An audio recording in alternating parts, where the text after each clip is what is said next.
어, 오늘 하루도 기도함으로 나아가도록 하겠습니다. 하나님 아버지 감사합니다. 지난 밤도 저희들 주님 품에서 편히 쉬게 하시고 새날을 허락해 주신 것을 감사합니다.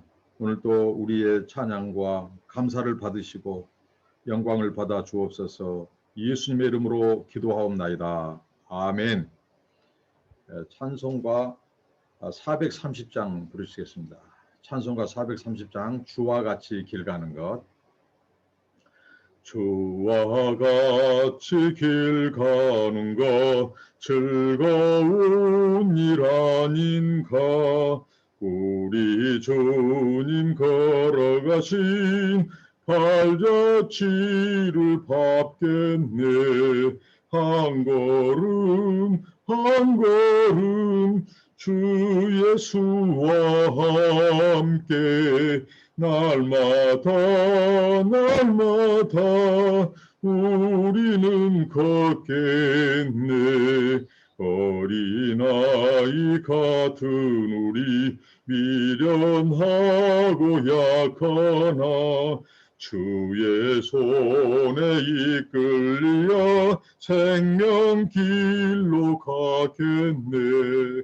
한 걸음 한 걸음 주 예수와 함께 날마다 우리는 걷겠네. 꽃이 피는 들판이나 험한 골짜기라도 주가 인도하는 대로 주와 같이 가겠네. 한 걸음 한 걸음 주 예수와 함께 날마다 우리는 걷겠네.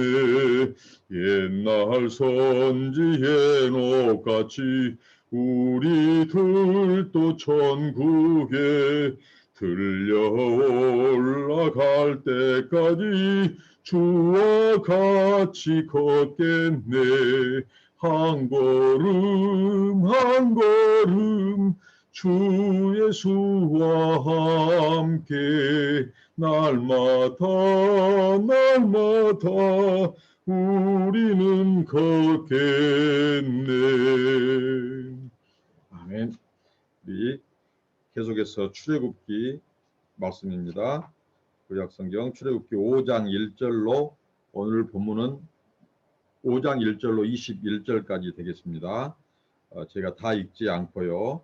앞에 구절만 읽도록 하겠습니다. 5장 1절부터 4절입니다. 제가 봉독합니다. 그 후에 모세와 아론이 가서 바로에게 이르되 이스라엘 하나님 여호와의 말씀에 내 백성을 보내라. 그들이 광야에서 내 앞에 절기를 지킬 것이니라 하셨나이다. 바로가 가로되 여호와가 누구간데 내가 그 말을 듣고 이스라엘을 보내겠느냐. 나는 여호와를 알지 못하니 이스라엘도 보내지 아니하리라. 그들이 가로되 히브리의 하나님이 우리에게 나타나셨은즉 우리가 사흘쯤 광야에 가서 우리 하나님 여호와께 희생을 드리려 하오니 가기를 허락하소서. 여호와께서 원역이나 칼로 우리를 치실까 두려워하나이다. 애굽 왕이 그들에게 이르되 모세와 아론아 너희가 어찌하여 백성으로 역사를 시게 하느냐. 가서 너희의 역사나 하라. 네, 오늘 말씀 나눕니다. 우리가 찬양을 힘차게 불렀습니다. 주와 같이 길 가는 것 즐거운 일 아닌가. 그런데 우리가 주님과 함께 길 가는 것도 때로는 고달프고 힘들 때가 아마 더 많을지 모릅니다. 정말 하나님께서 이미 모세와 아론에게 그 전에 430년 전에 이미 그들의 조상 아브라함에게 하나님께서 약속하셨죠. 그 백성들이 이제 고난 가운데 이방인의 압제, 이방인의 객이 되고 또 거기서 종살이 하다가 하나님께 젖과 꿀이 흐르는 땅으로 나오게 하리라. 그런데 그 일이 쉽지 않습니다. 오늘 이제 모세와 아론이 바로 왕을 찾아갑니다. 어제는 이스라엘의 이 히브리 민족의 이 장로들을 찾아가서 설득하고 하나님의 말씀 약속을 말하고 그 백성들에게 전했을 때 그들은 머리 숙여 경배했습니다. 근데 오늘 이제 정말 피할 수 없는 한판 승부, 정말 피할 수 없는 바로, 우리 인생의 바로, 우리가 반드시 가나안에 들어가기 위해서 통과해야 될 관문, 그것은 바로 바로라고 하는 관문입니다. 피할 수 없는 우리의 싸움. 그래서 바로에게 찾아갑니다. 그들은 바로에게 찾아가서 하나님이 바로에게 명한 것을 그대로 전언합니다. 메신저는 다른 것이 아닙니다. 하나님의 말씀을 전하는 거죠. 듣든지 아니 듣든지. 우리가 각색할 필요도 없고 그 말씀을 가지고 우리 말로 우리 생각을 걷다가 섞어서는 안 되죠. 정말 누가 듣기 싫든지 그것이 하나님의 말씀이라면 그대로 전하는 것입니다. 우리가 하나님 말씀 전할 때 하나님은 책임져 주실 것입니다. 자, 오늘 보니까 이제 그들이 가서 바로에게 다짜고짜 말합니다. 이스라엘 하나님 여호와의 말씀에 내 백성을 보내라. 그들이 광야에서 절기를 지킬 것이다고. 그렇게 해라고 하나님의 명령을 바로 대언합니다. 그때 이 바로의 반응을 우리가 볼 필요가 있죠. 바로는 한마디로 너희들이 말한 신이 누구냐? 나 모른다. 하나님이 누군지 모른다. 오늘의 용어로 듣보잡이라는 것입니다. 그런데 과연 바로가 하나님 히브리의 신을 모를까요? 히브리 사람들이 중노동을 하면서 그들은 탄식했습니다. 하나님 앞에 탄식 소리, 탄식의 기도, 왜 바로에게 들어가지 않았겠습니까? 그리고 히브리 사람들의 신, 당시 고대 근동은 신들의 전쟁이었습니다. 그래서 다 어느 민족이든지 부족이든지 신을 섬기지 않는 나라가 하나도 없었습니다. 그런데 히브리 신을 모르다니요. 다 알고 있었습니다. 그런데 그들이 하나님을 모른다고 말합니다. 자, 여기서부터 이제 영적인 대결이 시작됩니다. 당시는 바로 이 이집트, 이 바로는 당장 이집트의 태양신의 아들, 그들은 태양을 신으로 섬겼고 뿐만 아니라 이제 10가지 재앙이 나오는데 10가지 재앙이 다 그들이 섬기는 이집트 사람들의 우상, 신이었습니다. 그러니까 이 본문은 앞으로 되어질 일에 대해서 정당성을 확보해 주고 있습니다. 왜냐? 자, 바로가 하나님 무시해요. 하나님의 권위를 무시하고 하나님의 존재까지 무시합니다. 그러니까 당연히 바로 왕뿐만 아니라 바로의 신하들 또 이집트 사람들 당시 주변의 나라들에게 하나님이 누구신지 여호와가 누구신지 하나님께서 내리는 재앙은 이제 하나님이 누구신지를 밝히 드러내는 하나님이 자신을 드러내는 그런 사건이 될 것임을 이런 신학적인 의미까지 부여해 주고 있습니다. 바로 듣지 않습니다. 거절합니다. 그럴 때 이 두 사람 모세와 아론이 그럼 하나님께서 이 질병과 칼로 이 왕과 당신의 나라를 치실 것이다. 이렇게 말하죠. 당시의 사람들이 질병은 신들의 이 징계로 알았고 벌로 알았습니다. 그리고 이 칼은 전쟁을 말합니다. 평온한 그 땅에 하나님께서 이 칼과 또 질병을 내리실 것이라고 경고합니다. 그럼에도 불구하고 바로는 모세와 아론아 너희가 어찌하여 이 백성의 역사를 시기하느냐. 이 바로 왕의 관심은 바로 이스라엘 백성들의 노동력이었습니다. 히브리 민족의 노동력이었습니다. 정말 430년 동안 더군다나 인구가 불어났으니 얼마나 그 노동력은 대단하겠습니까?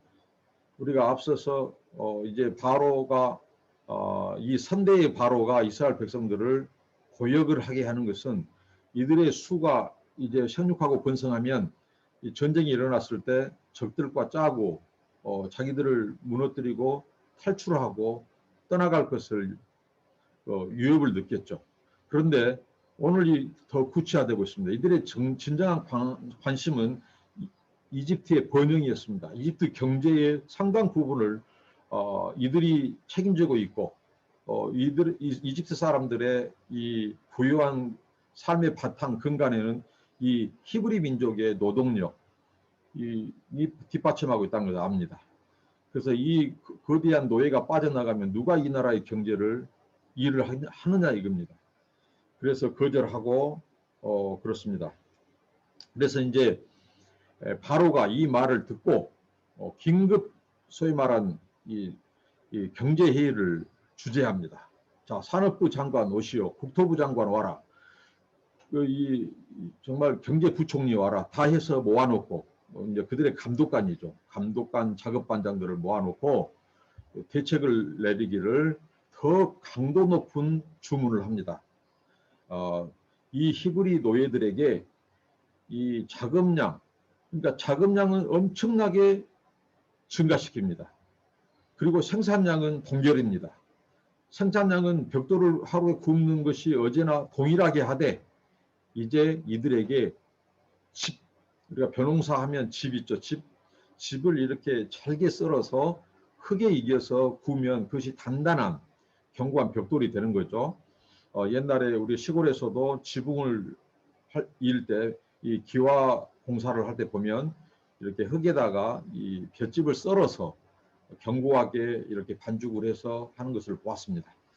그러니까 엄청난 자금량은 증가시키고 노동력은 더 중하게 하고 생산량은 이제 절감을 안 시켜주는 거죠. 이것을 지시합니다. 그러니까 이제 그 감독관과 애굽의 이 작업반장들이 바로의 지시대로 그렇게 합니다. 그러니까 이스라엘 백성들 이건 불가능한 일이죠. 집을 어디서 구한답니까? 전에는 집을 제공해 줬어요. 그런데 이제 집이 없어요. 그리고 벽돌은 찍어내라 하고 집은 주지 않고. 그러니까 이스라엘 백성들이 여기저기 이제 논을 찾아다니면서 전국을 뒤졌다고 나옵니다. 심지어는 그루터기, 그루터기, 그 밑둥지를 쳐서라도 그것을 이 집을 구해야 했습니다. 얼마나 힘들었겠습니까? 그래서 이제 이 히브리의 이 반장들, 그러니까 바로가 있고 근로 감독관이 있고 이집트의 작업반장이 있고 히브리의 작업반장이 있겠죠. 히브리 작업반장들이 너무 고통이 심하니까 바로에게 갑니다. 그래서 바로에게 말하죠. 우리가 너무 중하다고, 너무 힘들다고, 집을 대줘야 되지 않냐고. 그럴 때 바로가 너희들이 게을러 터져서 지금 헛생각을 하고 있다. 그런 것입니다. 그러니까 히브리 백성들이 지금 너무 편하다는 거죠. 편하니까 그런 소위 말하면 헛생각이 든다는 거죠. 그래서 뭐 여호와를 사흘 길을 가서 섬긴다, 예배한다 이런 소리가 나오는데 그런 헛소리 말고 일이나 하라고 그렇게 그들을 내쫓습니다. 그때 그 두 사람은 이제 나오면서 눈에 띈 모세와 아론을 원망과 불평을 하죠. 어제 머리 숙여 하나님께서 가나안 땅으로 인도하시고 그 백성들을 고통에서 들으시고 앞으로 구출하고 한다는 그 말을 들었을 때 그렇게 머리 숙여 감사와 경배를 했던 자들이 원망과 불신으로 바뀝니다. 이게 인생이죠. 자, 오늘 말씀을 통해서 저는 이 바로 우리가 피할 수 없는 이 바로 어떻게 보면 이 이스라엘 백성들을 애굽에서 구출하는 것은 오늘 모세와 아론이 밝힌 것처럼 하나님을 섬기고 예배하는 것입니다. 단지 그 바로의 압제 속에서 중한 육체적인 고통 속에서만이 구출이 아니라 궁극적인 목적은 그 백성들로 하나님을 섬기고 예배하게 하는 것입니다. 여러분 이 출애굽 이야기, 이 드라마는 매우 우리의 신앙, 우리의 구원을 잘 묘사해주고 있죠. 이 바로는 왕이죠. 이스라엘 히브리 민족을 압제하는 왕. 그러니까 우리를 압제하고 있는 이 권세, 옛 임금, 옛 군주, 사탄 마귀, 이것은 오늘 바로에 비견됩니다. 바로 사탄 마귀는 우리 영혼들을 압제합니다. 죄와 사망의 권세, 죽음을 가지고 우리를 압제합니다. 그런데 누가 우리를 여기서 해방시켜주고 풀어줍니까? 이스라엘 백성들을 누가 풀어줍니까? 바로 하나님께서 그 역사 속에 개입하셨습니다. 뭐 때문에요? 그 사람들, 바로에게 압제당한 사람들을 구출해서 구원해서 하나님을 섬기는 백성으로 만들어주기 위함입니다. 하나님께서는 이 일을 이루기 위해서 모세와 아론을 보내셨습니다. 그리고 전하게 하셨고 말씀을 전하게 하셨고 명령하는 거죠. 바로는 완강히 거절합니다. 하나님의 일을 이룸에 있어서 뜻을 이룸에 있어서 과연 포기할까요? 이집트 왕과의 싸움, 여호와의 싸움, 이것은 바로 신들, 당시 이집트 사람들의 신과 여호와 스스로 계신 유일하신 하나님과의 싸움입니다. 누가 하나님을 대적해서 이기겠습니까? 어느 인생, 어느 영웅 호골이 하나님의 길을 가로막습니까? 그 구원의 길을 누가 가로막습니까? 하나님이 펼치신 그 계획을 누가 이 구원 드라마를 가로막을 수 있습니까? 아무도 이길 수 없습니다. 하나님과 바로 이 바로의 기싸움, 그것은 이제 다음 장면에서 나올 텐데 하나님께서 하나님 자신이 누구인가를 보여주는 그 기적, 표적을 보여주실 것입니다. 여러분, 우리가 이 기적을 사람들은 증거로 삼고 그것을 보고 싶어 합니다. 기적이 있어야 믿겠다. 표적이 있어야 믿겠다 하는 사람이 있습니다. 그런 사람들에게 기적은 좋은 증거가 되죠. 내가 내 주목을 믿겠다. 내가 하나님 보임을 믿겠다. 하나님이 기적을 보여주면 믿겠다 하는데 성경은 보지 않고 믿는 것이 더 복 있다고 말합니다. 환난과 고난을 겪지 않고도 하나님께 돌아오고 하나님을 잘 섬기는 것이 복이 있습니다. 여러분, 이 기적의 신앙은요, 또 한편으로는 한계와 위험이 있어요. 오늘날 계속해서 은사 집회, 하나님의 이름 무슨 큰 그 기적이 나타나는 은사 집회만을 추구하는 개인들이나 교회들은 뭔가 문제가 있고 더 성장하지 못한 것을 봅니다. 건강한 이 교회, 건강한 신앙인은 바로 하나님의 말씀, 보이지 않는 하나님, 영으로 계신 하나님을 영으로 고백하고 말씀으로 고백하고 믿고 약속 붙잡고 나아가는 것입니다. 기적신앙은 계속해서 기적만을 추구하기 때문에 정말 이거 중독성이 있는지도 몰라요. 그것은 위험성이 있습니다. 그러나 하나님은 이스라엘 백성과 이집트 백성과 또 바로 또 당시 고대 근동사회에 하나님께서는 자신을 참 하나님으로 드러내셔야만 하는, 왜 그들이 하나님을 부인하고 무시합니다. 자기들의 신이 구원을 준다고 합니다. 그래서 하나님은 출애굽을 단행하죠. 마귀의 속박에서 우리를 건져내고자, 이스라엘 백성들을 건져내고자 하는 것은 그의 백성 삼고자 함이고 하나님을 섬기고자 함입니다. 엄밀히 따지면 성교도 하나님을 예배하는 것입니다. 요한계시록의 그 14장에 나오는 그 말씀, 7장에 나오는 말씀, 다 하나님께서 모든 족속, 열방, 각 족속과 방언들이 장차 하나님께 돌아와서 자기들의 우상을 버리고 하나님만을 섬기고 영원토록 세세무궁토록 어린 양과 보좌에 계신 하나님께 경배하고 예배하는 그림, 이 환상, 이 비전이 바로 선교의 목적이고 우리를 구원한 목적입니다.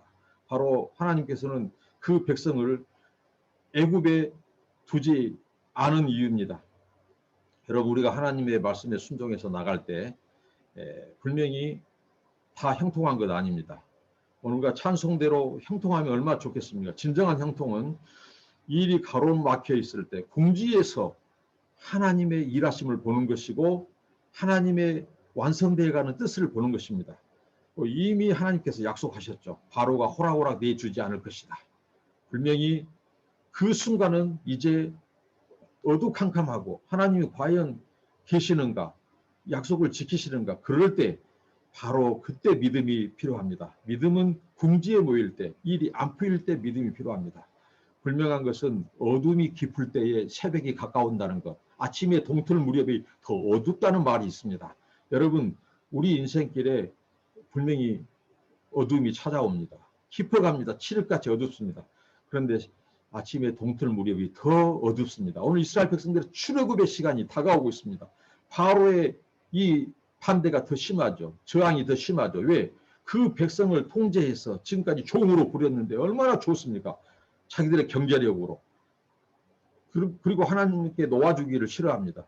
마귀도 마찬가지입니다. 여러분, 우리가 예수 믿으려고 할 때, 신앙 가지려고 할 때 더 핍박이 심합니다. 이제 예수 믿었는데 더 우한 질고가 올 수도 있어요. 그렇게 보입니다. 그때 여러분 믿음으로 돌파해야 됩니다. 바로는 우리가 피해서 피해진 것이 아니라 바로는 여호와의 이름으로 약속의 지팡이를 내밀고 하나님의 표적을 가지고 기적을 가지고 말씀으로 약속으로 승리하고 몰아내는 것이고 끊어내는 것입니다. 애굽은 그 속박에서 끊어내는 것입니다. 나의 힘이 아니라 하나님의 힘, 그분의 전능자의 힘, 구원의 힘으로 말입니다. 여러분 우리의 인생이 애굽의 바로가 우리의 주권자를 삼고 왕으로 우리를 압제하고 있지만 그 속박에서 벗어나는 것은 우리를 더 강한 힘, 더 강한 권세, 하나님의 그 전능자의 권능이 우리에게 임해서 우리를 구출할 때만 가능합니다. 우리 스스로는 안 됩니다. 그래서 우리의 구원이 하나님으로부터 오고 우리 밖에서 오고 우리 생각 밖에서 옵니다. 사랑하는 형제자매 여러분, 오늘도 하나님은 살아 계십니다. 여러분 우리 삶 속에 우리를 얽어매고 있는 모든 죄와 이런 어둠의 권세로부터 우리가 하나님의 약속, 하나님을 의지함으로 하나님께서 우리에게 진정한 자유와 기쁨을 주는 그것을 경험하는 하루가 되기를 바랍니다. 오늘 또 승리하시기를 바랍니다. 예수님의 이름으로 축복합니다. 기도하겠습니다. 하나님 감사합니다.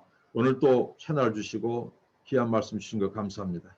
우리가 맞닥뜨리게 될 우리 삶에 우리 인생에 있어서 바로를 피하지 않게 하시고 하나님의 말씀으로 정면 승부하게 해 주시옵소서. 하나님 아버지 비록 그것이 경제적인 손실이 오고 우리의 육체적인 고통이 온다 할지라도 하나님께서 우리를 분명히 애굽에서 빼내는 것은 우리를 육체적인 영적인 고통에서뿐만 아니라 우리에게 진정한 자유와 안식과 기쁨과 생명을 주기 위함인 것을 알고 하나님 아버지 주여 우리에게 찾아오는 고난을 기이 여기지 말게 해주시고 그때 믿음으로 승리하게 하여 주시옵소서. 오늘 하루도 우리 형제자매들에게 힘주시고 우리 모두 하나님과 길 가는 하루가 되게 하여 주시옵소서. 하나님만이 참 신이고 참 왕이십니다. 우리의 주권자이십니다. 하나님을 높이며 예수님의 이름으로 감사 기도하옵나이다. 아멘. 여러분 오늘 또 하나님과 동행하는 하루 되시기를 축복합니다. 감사합니다.